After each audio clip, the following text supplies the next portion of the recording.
Hello, good evening everyone. Welcome to Unacademy, India's largest e-learning platform where you will get different options to subscribe and start your preparation.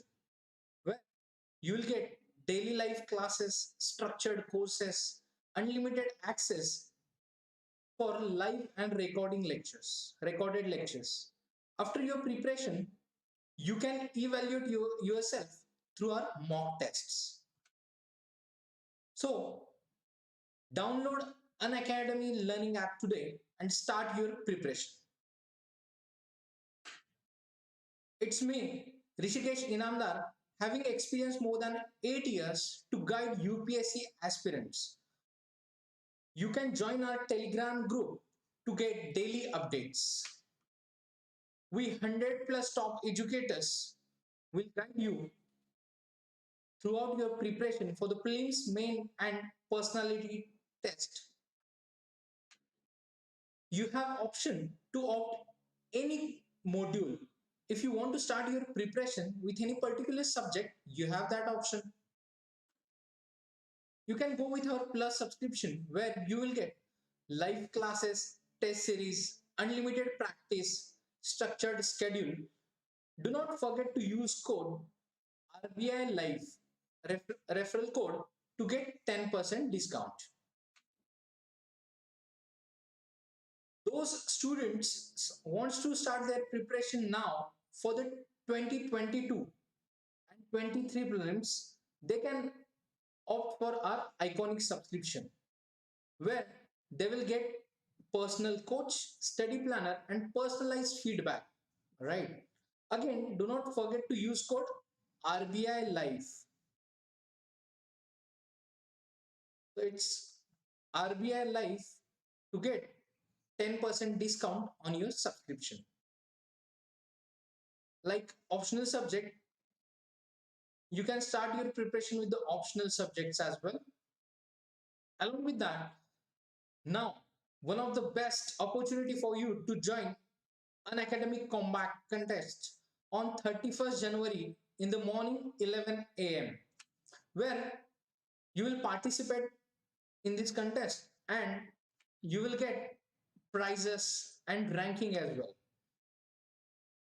Yes, friends, from today we have started new batches for UPSC CSE 21, 22 and 23. So you can join as per your convenience. We have 6 months, complete 1 year, complete 2 years batches along with NCRT batches. Even those students want to upgrade their course, they have option to upgrade into Iconic today itself. Now, yes, the most awaited part, that is, we will continue today's session with our last topic, right? Committees of the Constituent Assembly. And today we'll start with the features of Indian Constitution. Now, as I told you, 8 major committees, right, was there in Constituent Assembly. Union Powers Committee under the chairmanship of Jawaharlal Nehru. Union Constitution Committee under the chairmanship of Jawaharlal Nehru. Third one, Provincial Constitution Committee under the chairmanship of Sardar Patel. Drafting Committee under the chairmanship of Dr. B.R. Ambedkar. Then fifth one was Advisory Committee on Fundamental Rights, Minorities and Tribal and Excluded Areas under the chairmanship of Sardar Patel. Under this committee, subcommittees was there for Fundamental Rights Subcommittee under the guidance or the head of that committee was J.B. Kriplani. Minority Subcommittee under the guidance of H.C. Mukherjee. Then subcommittee under this committee was Northeast Frontier Tribal Areas and Assam Excluded and Partially Excluded Areas Subcommittee under the guidance of Gopinath Bardoli. Next subcommittee was Excluded and Partially Excluded Areas other than those in Assam under the leadership of A.V. Thakkar. And next subcommittee was Northwest Frontier Tribal Areas. And after that, next sixth committee, major committee, Rules of Procedure Committee under the chairmanship of Dr. Rajendra Prasad. Seventh committee was States Committee, Committee for Negotiating with States under the chairmanship of Jawaharlal Nehru. And eighth committee was Steering Committee under the chairmanship of Dr. Rajendra Prasad. So these are the 8 major committees. Now we'll start with minor committees. So minor committees was Finance and Staff Committee under the chairmanship of Dr. Rajendra Prasad, Credentials Committee under the chairmanship of Alladi Krishnaswamy Iyer, third House Committee under the chairmanship of B. Pattavi Sitaramaya, fourth minor committee was Order of Business Committee under the chairmanship of Dr. K. Munshi. Fifth one, Ad hoc Committee on the National Flag under the leadership of Dr. Rajendra Prasad. Sixth committee, minor committee, was Committee on the Functions of the Constituent Assembly under the leadership and chairmanship of G.V. Malvankar. Seventh, Ad hoc Committee on the Supreme Court under the leadership was S. Varadachari. He was not an assembly member. Next minor committee was Committee on Chief Commissioners Provinces under the chairmanship of B. Pattabi Sitaramaya. Next minor committee, Expert Committee on the Financial Provisions of the Union Constitution under the chairmanship of Nalini Ranjan Sarkar. Again, he was not an assembly member. 10th minor committee was Linguistic Provinces Commission under the chairmanship of S. K. Dhar. He was also not an assembly member.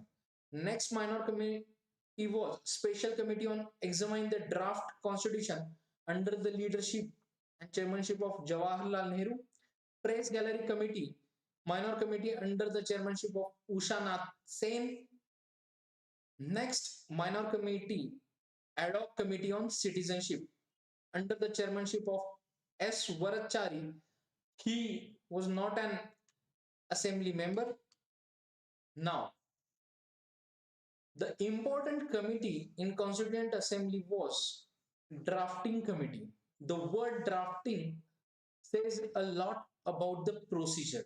So, Drafting Committee was set up on August 29, 1947. The 7-member drafting committee started his work to drafting Indian Constitution. Now, the chairman of that committee was Dr. B.R. Ambedkar. So basically, drafting committee was drafted his all provisions and work under the chairmanship of Dr. B.R. Ambedkar along with 6 other members like N. Gopalswamy Iyengar, Alladi Krishnaswamy Iyer, Dr. K. M. Munshi, Sayyid Muhammad Sadullah, N. Madhava Rao, and T.T.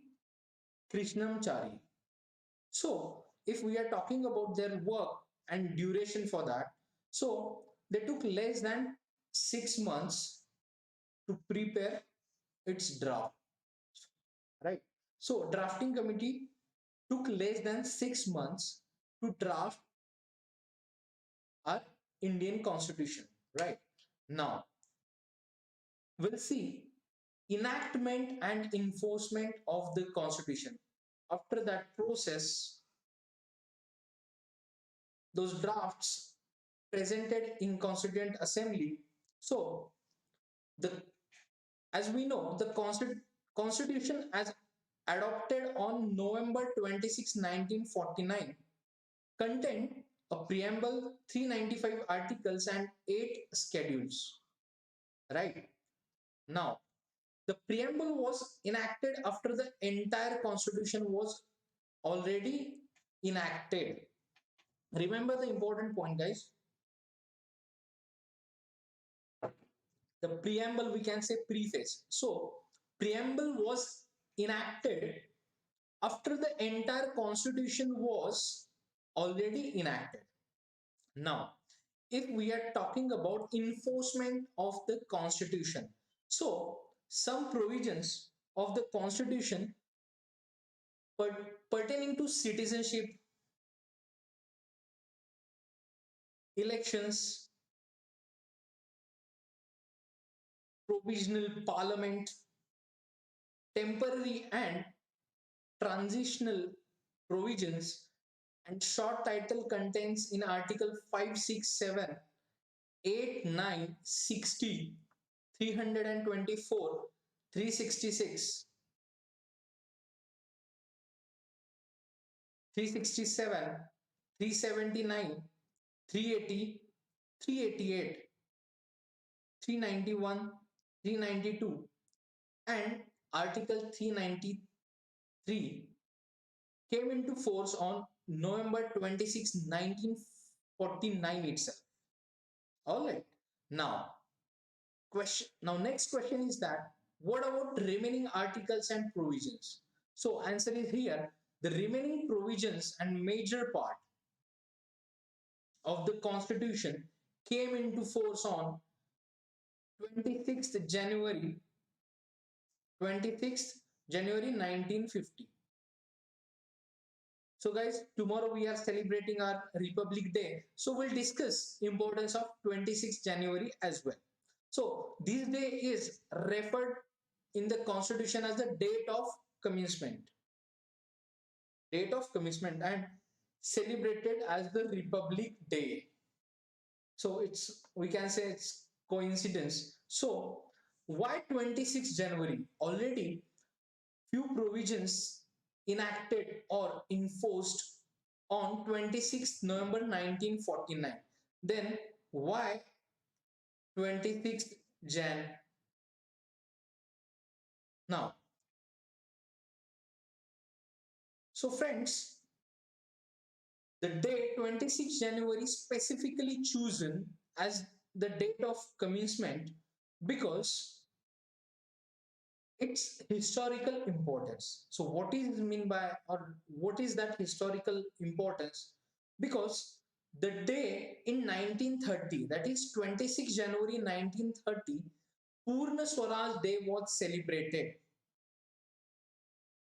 Purna Swaraj Day was celebrated following the resolution of the Lahore session of Indian National Congress in the December 1929.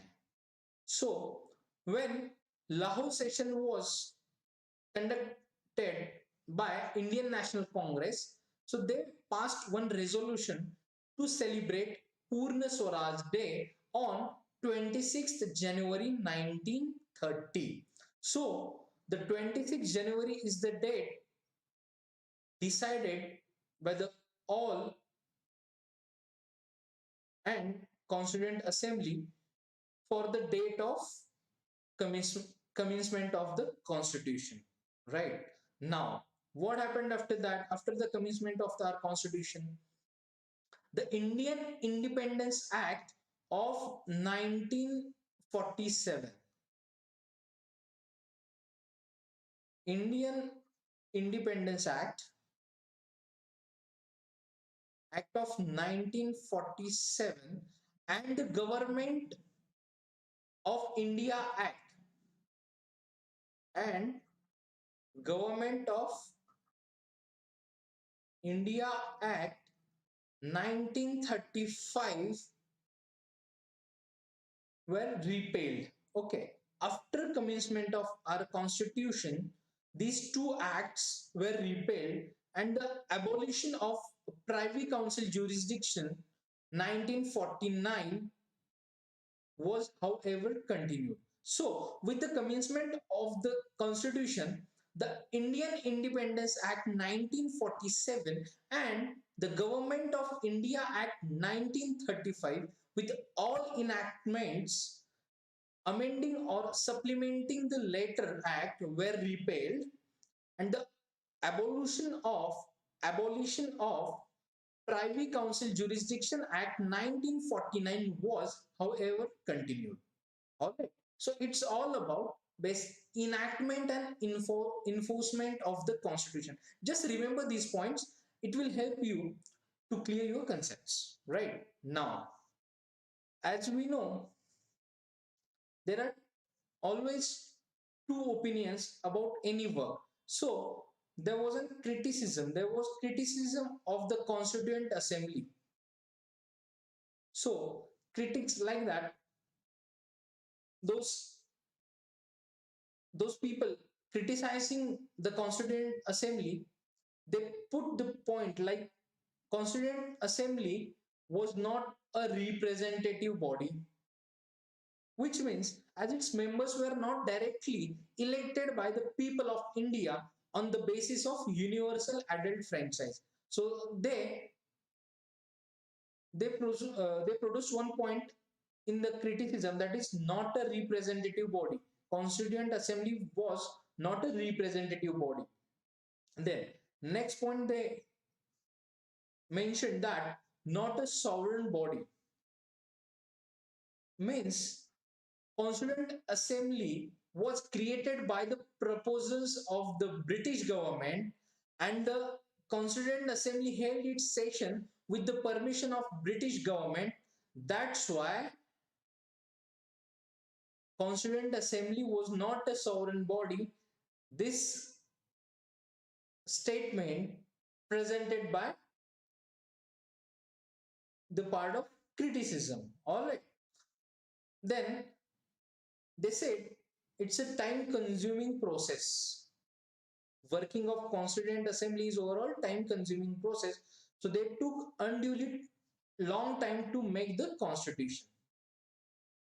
One of the member of the Constituent Assembly coined a new name for the drafting committee to show his contempt for it, means about time consuming, the duration of that drafting and each and everything of the constitution, and the member called it a drifting committee, right? So it's all the part of criticism of Constituent Assembly. Few of them few of them put the point like dominated by Congress. The Constituent Assembly was dominated by the Congress party. This point for the critics, we can say. So next point they kept like lawyer politician domination. Constituent Assembly dominated by lawyers and politicians. So other sections of the society were not sufficiently represented in the Constituent Assembly. The point raised by the critics and criticism party, we can say, the people who criticized our Constituent Assembly. Then bulkiness and complicated language of the Constitution. The reason behind that, dominated, or we can say domination by lawyer and politician. Our constitution bulkiness and complicated language due to these domination. And one point raised by them like dominated by Hindus. So Constituent Assembly was a Hindu dominated body. So these are the few critics or criticism of the Constituent Assembly. Now we have seen major committees of the Constituent Assembly, minor committees, then we have seen enactment and enforcement of the Constitution, and then criticism of the Constituent Assembly.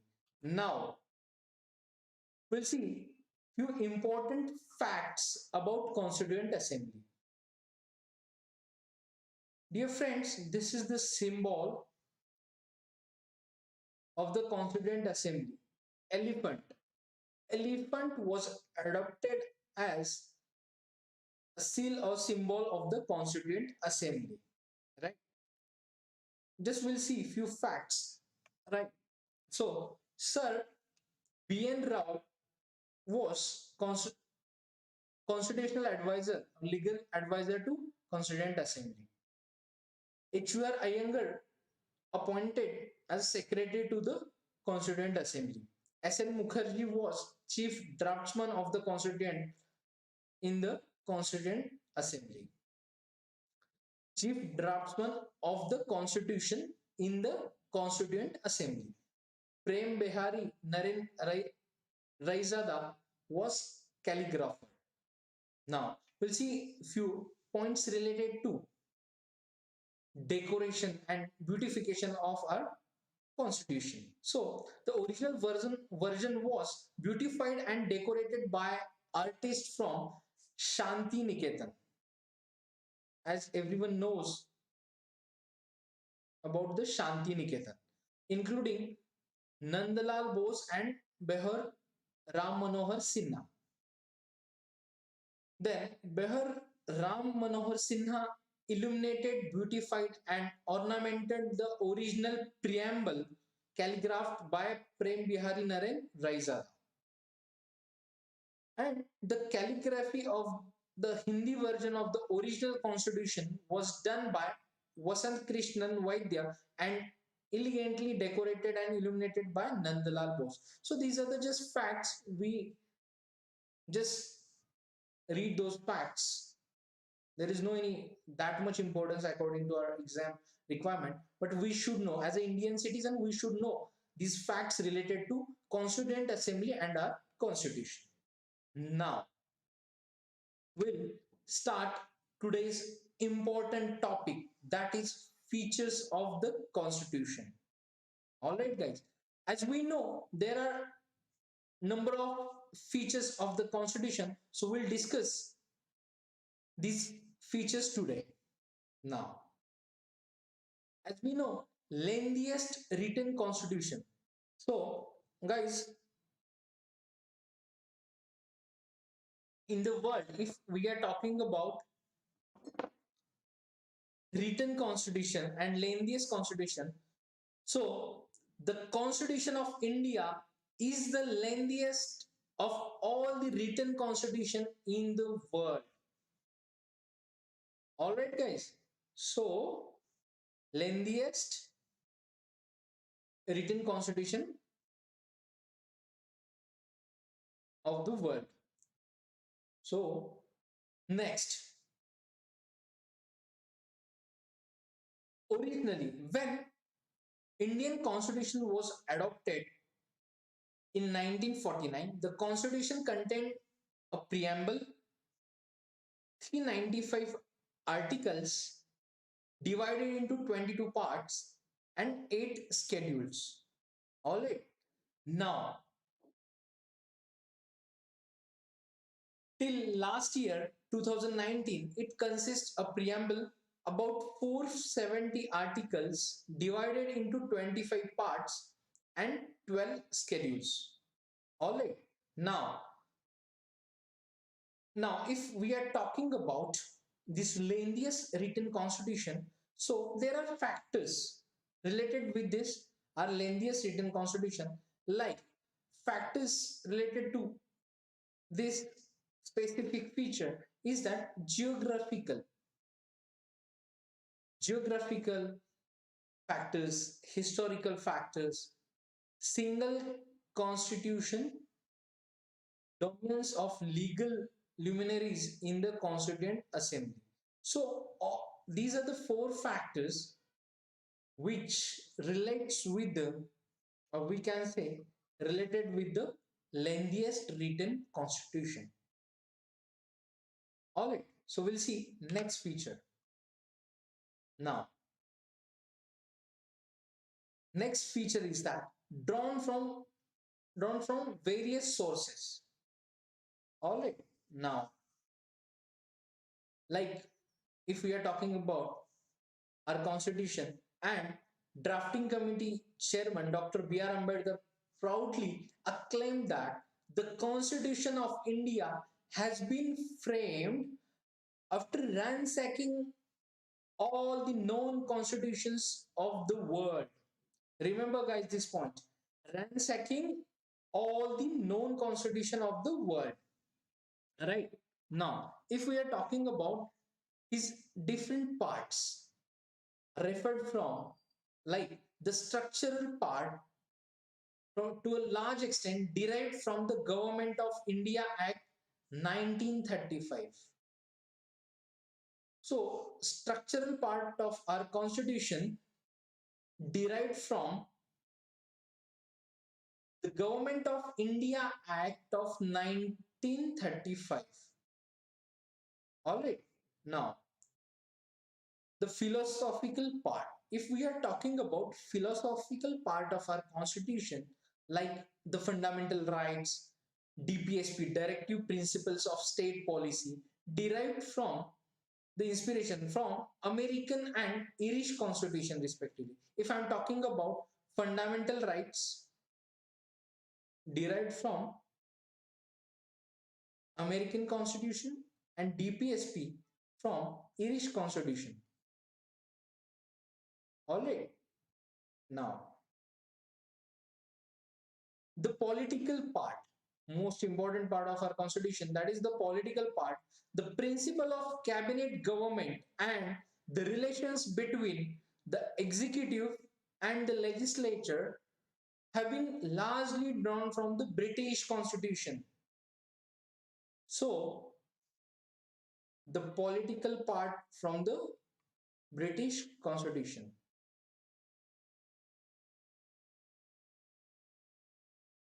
All right, guys. So structural part from Government of India Act 1935, fundamental philosophical part, that is fundamental rights from American Constitution, DPSP from DPSP is derived from Irish Constitution, and the political part, that is cabinet government and the relations between executive and the legislature, have been derived from the British Constitution.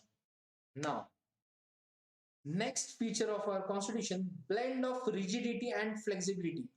Now tell me friends, what is the difference between rigidity and flexibility? If we are saying rigid, what is meant by rigid? And what is meant by flexible? So collectively or after the observation, we can say that the Constitution of India is neither rigid nor flexible, but a synthesis of both. Means we are or we were find we just followed the path of midway, not rigid, not flexible. All right. So synthesis of both. So if we are talking about Article 368, so Article 368 provides two types of amendments in our constitution. Means one is special majority of the parliament, that is two-third majority of the members of the parliament of each house present and voting, and majority of the total membership of each house. And second, special majority of the parliament and with the ratification by half of the total states. Okay, so these are the types of amendments under the Article 368. Now, after that, some provisions of the Constitution can be amended by a simple majority of the Parliament in the manner of ordinary legislative process. These amendments do not come under 368, do not come under Article 368.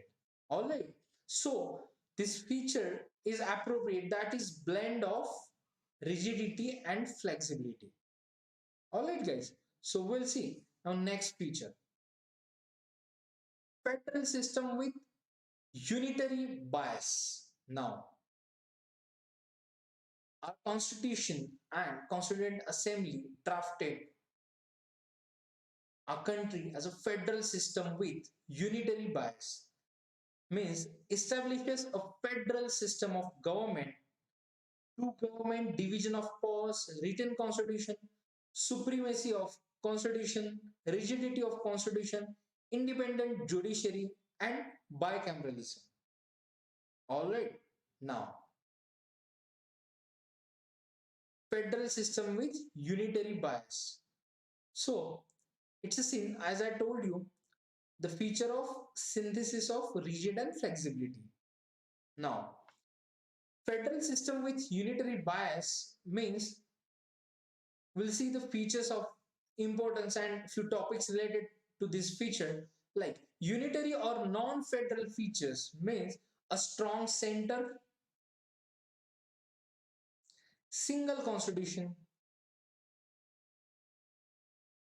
single citizenship, flexibility of constitution, integrated judiciary, appointment of state governor by the center, all India services, emergency provisions, and so on.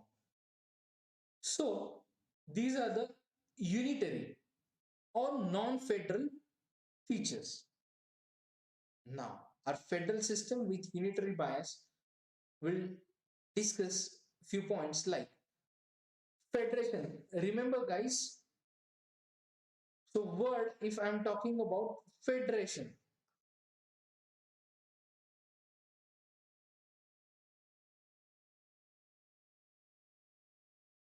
guys, word federation has nowhere been used in the constitution.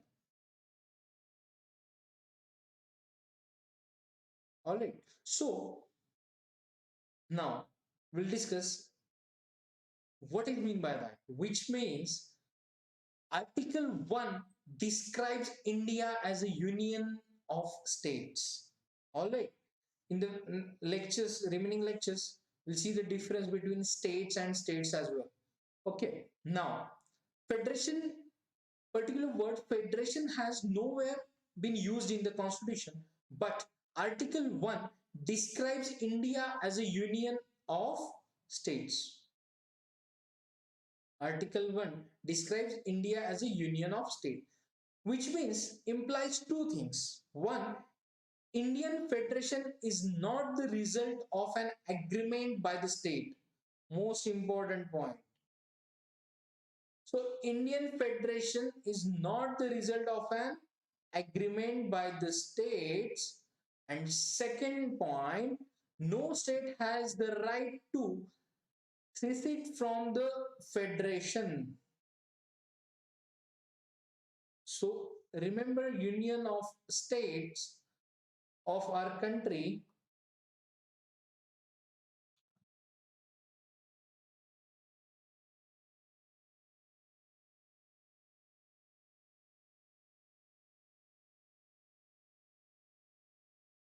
So as per Article 1, union of states, which implies two things. All right. Now next,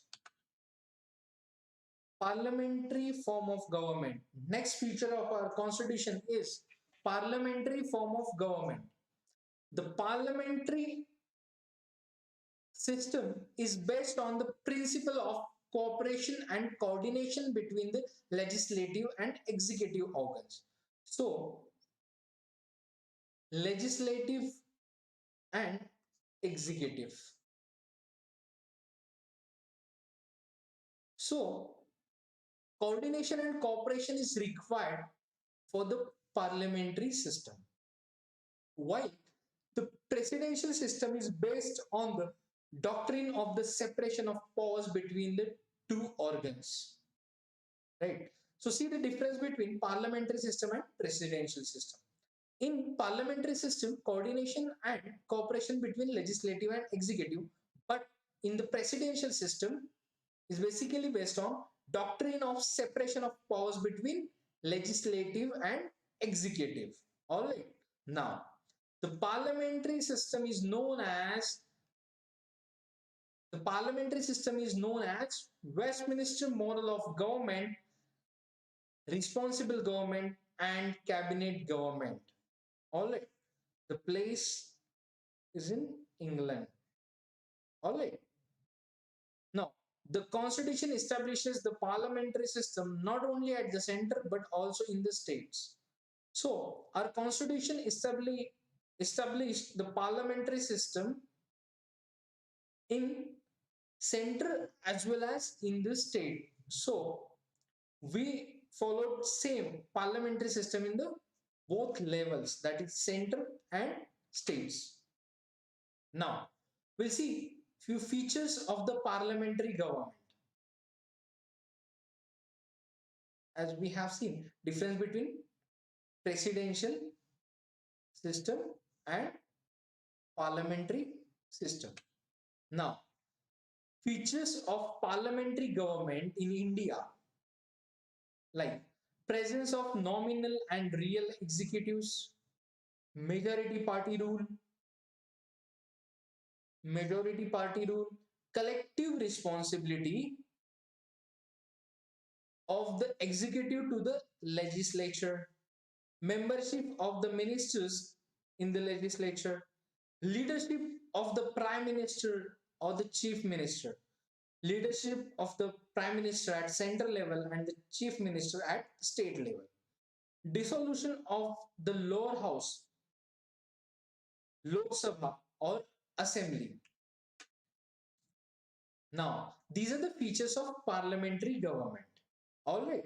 Now, synthesis of parliamentary sovereignty and judicial supremacy, one of the important feature of our constitution, deals with the parliamentary sovereignty and judicial supremacy. Now, we'll see what is meant by sovereignty, right? The doctrine of sovereignty of parliament we derived from the British Parliament, right? And the principle of judiciary supremacy we took from American Supreme Court. All right. So combination of these two, that is synthesis of parliamentary sovereignty and judicial supremacy. Now, Indian Constitution have preferred a proper synthesis between the British principle of parliamentary sovereignty and the American principle of judicial supremacy. So what is meant by that? We'll see in details. Now, the Supreme Court of India can declare the parliamentary laws as unconstitutional, though its power of judicial review. And the parliament, we are discussing about synthesis. Just see the difference, guys. So the Parliament can amend the major portion of the constitution, though its constituent power. So it's the rule of synthesis of parliamentary sovereignty and judicial supremacy. All right. Now, next feature.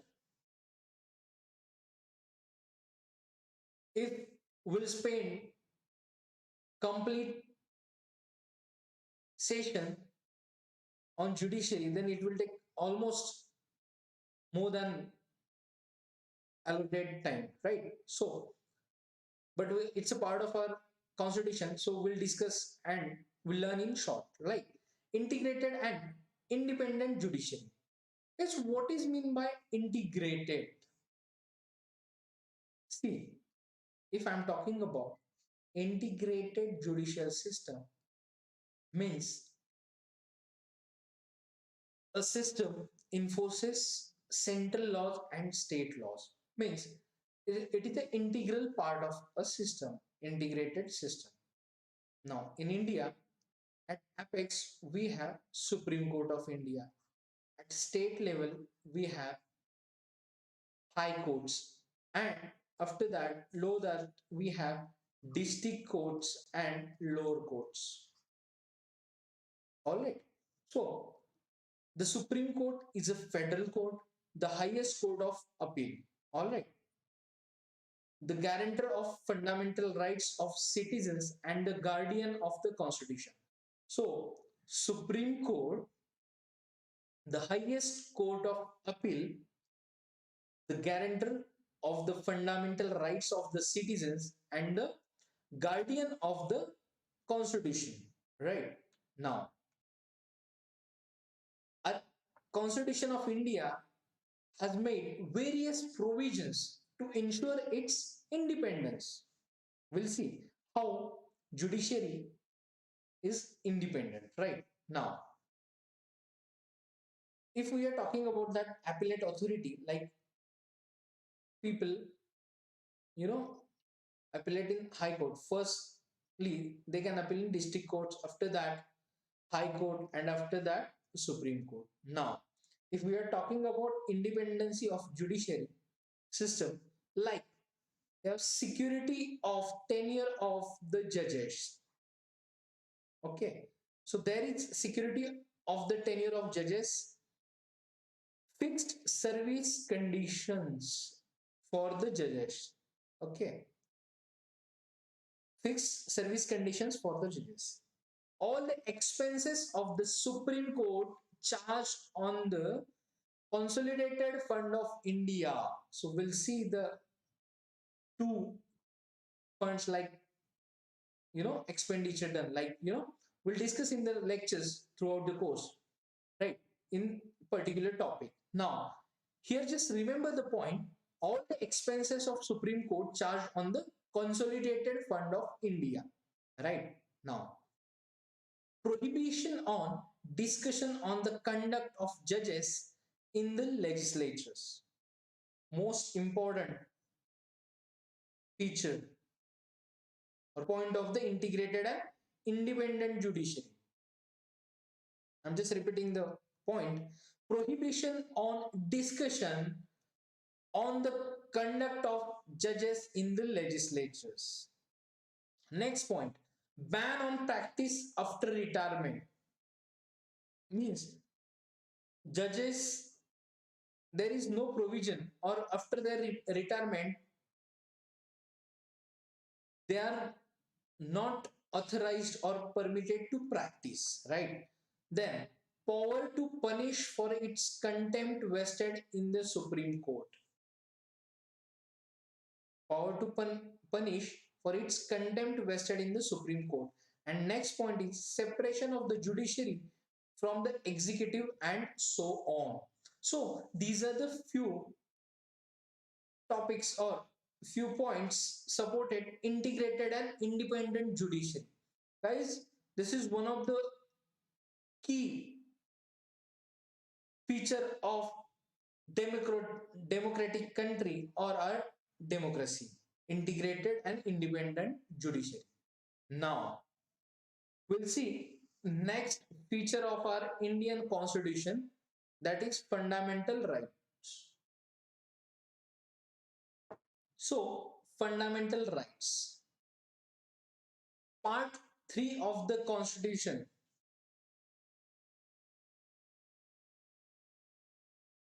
Guys, just remember, part 3 of the Indian constitution guarantees 6 fundamental rights to all citizens, like right to equality mentioned in the articles 14 to 18, right to freedom, right against exploitation explained in the articles 23-24. Next fundamental right is right to freedom of religion mentioned in the article 25 to 28. Next fundamental right, cultural and educational rights mentioned in article 29-30. And sixth fundamental right is right to constitutional remedies, article 32. So if we are talking about fundamental rights, so these are the 6 fundamental rights mentioned in our constitution part 3. Now see, basically fundamental rights, what is basic idea or what is the basic motive behind this is aim to promote political democracy, point 1. Second, these fundamental rights are enforceable by the court through writs. As we know, there are five types of writs like habeas corpus, mandamus, then certiorari, then prohibition, and quo warranto. So these are the five writs. We'll discuss all those writs in the fundamental rights topic. So no need to panic about that. So we'll discuss with the examples as well, right? So these fundamental rights are enforceable by the courts through these five writs, right? Now, next point to be remembered is that fundamental rights are not absolute and subject to reasonable restrictions. We'll see with the examples in that particular topic. So just remember the feature of our constitution. One of the feature is fundamental rights. Now, next feature of our constitution is directive principles of state policy. DPSP, Directive Principles of State Policy, is a novel feature of the Indian Constitution. So, commented by the drafting committee chairman Dr. B.R. Ambedkar, he said that this DPSP is a novel feature of the Indian Constitution. Now we'll see why he said like that. Okay. Now, there like DPSPs means these directive principles seek to establish welfare state. All right. Now, DPSPs are enumerated in Part 4 of our Constitution and described in Article 36 to 51. Right. The directive principles are meant to promoting the ideal of social economic democracy. Right. So, welfare state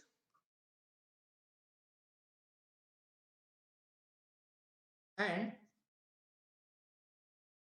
social and economic democracy. Now, see, the Constitution itself declares that these principles are fundamental in governance of the country and it shall be duty of the state to apply these principles in making laws. Right? These directive principles of state policies are fundamental in the governance of the country. All right. Now, these DPSPs can be classified into three broad categories.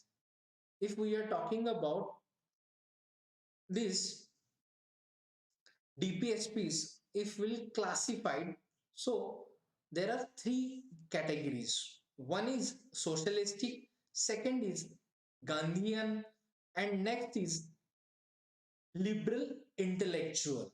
So these are the three broad categories. Under these three broad categories,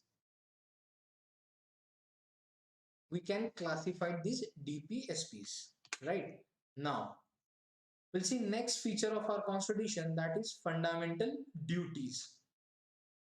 After DPSPs, will see fundamental duties. So fundamental duties are mentioned in the part 4A, that is article 51A.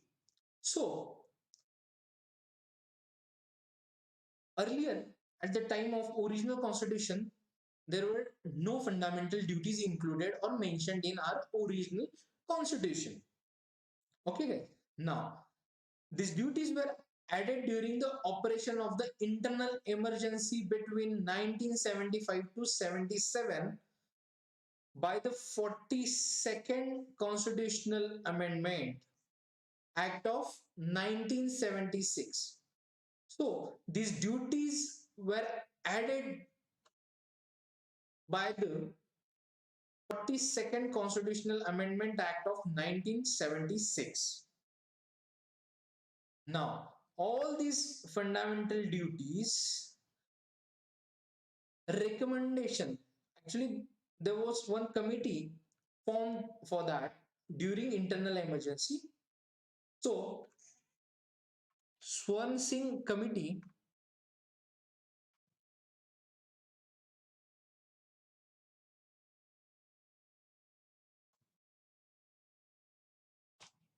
so Swan Singh Committee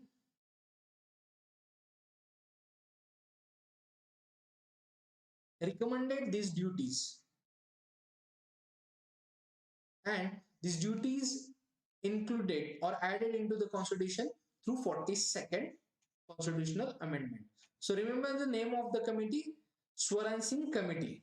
Right now, the 86th Constitutional Amendment Act of 2002 added one more fundamental duty. All right, the fundamental duties. So remember, guys, one more fundamental duty added into our constitution through 86th Constitutional Amendment. Now, the fundamental duties serves as a reminder to citizens. See, friends, basically these fundamental duties serve as a reminder to citizens that while enjoying their rights, they have also to be quite conscious of duties they owe to their country, their society, and to their fellow citizens. So this is the reminder, we can say. Okay, reminder to all citizens in provision of fundamental duties. Now, like DPSPs, the duties are also non-justiciable in nature. DPSPs and fundamental duties are non-justiciable nature. All right. So these are the few points related to fundamental duties. Now, next feature of our constitution is a secular state. See, guys, the term secular was added to the preamble of the Indian Constitution by the 42nd Amendment, again, along with fundamental duties. All right. 42nd Constitutional Amendment Act of 1976. Word secular added into the preamble of Indian Constitution. All right. Now, the preamble secures to all citizens of India liberty of belief, faith, and worship, like Article 14, 15, 16, 25 to 30 and 44. So we'll see these articles in short, right? So guys, the secular word added into our constitution means preamble of the Indian Constitution under 42nd Amendment Act 1976. Now, we'll see the few points related to feature of a secular state. The state shall not deny to any person equality before the law or equal protection of the laws mentioned in Article 40. Next, the state shall not discriminate against any citizen on the ground of religion. Right? Equity, sorry, correction, sorry, equality. Equality of opportunity for all citizens in matters of public employment mentioned in the Article 16. Now next, all persons are equally entitled to freedom of conscience and the right to freely profess, practice and propagate any religion under Article 25. Now, every religious denomination or any of its section shall have the right to manage its religious affairs mentioned in Article 26. So these are the features or points related to secular state.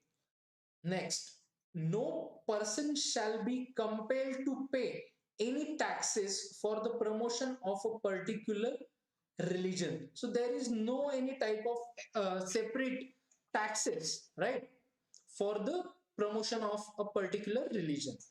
Now, next, no religious instruction shall be provided in any educational institution maintained by the state. Mention the details in Article 28. Now, next point. Any section of the citizens shall have the right to conserve its distinct language, script, or culture. So, but I mean to say it's a part of freedom as well. So, any section of the citizens shall have the right to conserve its distinct language, script, or culture. Mention the details under Article 29. Now, next, all minorities, all minorities shall have the right to establish and administer educational institution of their choice, mentioned in the Article 30. And next, the state shall endeavor to secure for all the citizens a uniform civil code under Article 44. Right? Now, Indian Constitution embodies the positive concept of secularism. Right? So there are type of positive secularism and negative secularism. But Indian Constitution embodies the positive concept of secularism. That means giving equal respect to all religions or protecting all religions equally, right? So our Indian Constitution embodies the positive concept of secularism. Now we'll see next feature of our constitution, that is universal adult franchise.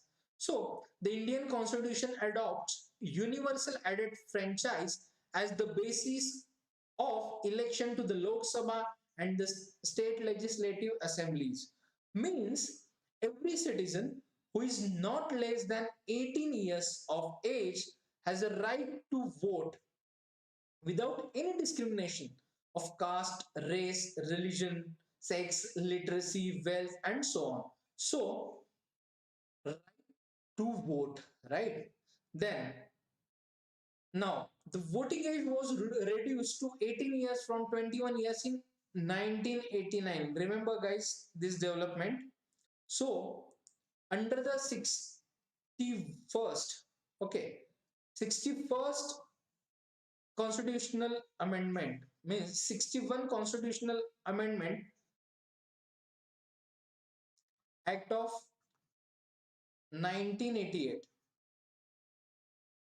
All right, so under this constitutional amendment the voting age was reduced to 18 years from 21 years, right?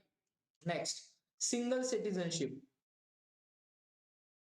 Indian constitution is federal and envisages to a dual polity, that is we have center and states. All right, but we are providing, means our constitution provides only a single citizenship, that is Indian citizenship. For example, number of countries in the world they are providing dual citizenship, but here in India our constitution provides single citizenship. So this is the feature of our constitution. Now, independent bodies. So we'll see our constitution is not only not only provides for the legislative or executive and judicial organs of the government, but also establish certain independent bodies like election commission, office of CAG, comptroller and auditor general of India, Union Public Service Commission, State Public Service Commission.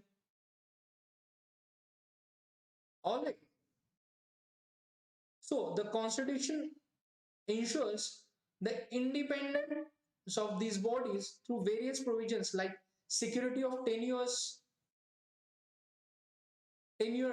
fixed service conditions, expenses being charged on the Consolidated Fund of India, and so on. Next, emergency provisions. All right. So, guys, there are three types of emergency provisions. National emergency, mentioned under Article 322, correction, 352. National emergency under Article 352. Next is state emergency under Article 365 and financial emergency under Article 360. So these are the emergency provisions under our Indian Constitution. Now, next, three-tier government. So guys, 73rd and 74th Constitutional Amendment Act. So this is the feature of our Constitution, right? So 73rd and 74th Constitutional Amendment Acts 1992, right? So these amendment acts added third tier of government, that is local, which is not found in any other constitution of the world. So which means if we are talking about other constitutions in the world, they are not including local governments. But under 73rd and 74th Constitution, we have added a third tier of government. That is, we can say this is the democratic centralization, right? 73rd Amendment Act of 1992 relates with the panchayats, that is rural local governments, and the main all these criteria mentioned under part 9, that is new schedule of 11, right? And 74th Amendment Act of 1992 relates with the municipalities, urban local governments under the part 9A, that is schedule 12. All right. And next